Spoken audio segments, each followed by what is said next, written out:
Now that we have our second sheet cut, we're just going to put it into place and start screwing and fastening it to the wall.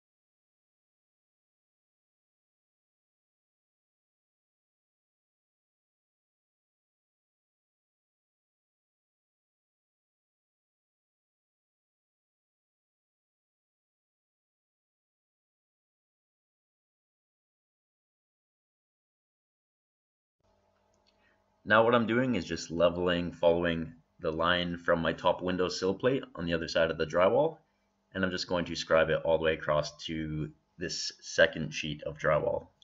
I'm going to do the same on the bottom. And one thing that I should note is that I did forget to mention one thing, is to measure the other side of your window opening to your first sheet of drywall, so that when you hang your second sheet of drywall, you know how much from the center to measure over for your drywall to the other side of your window.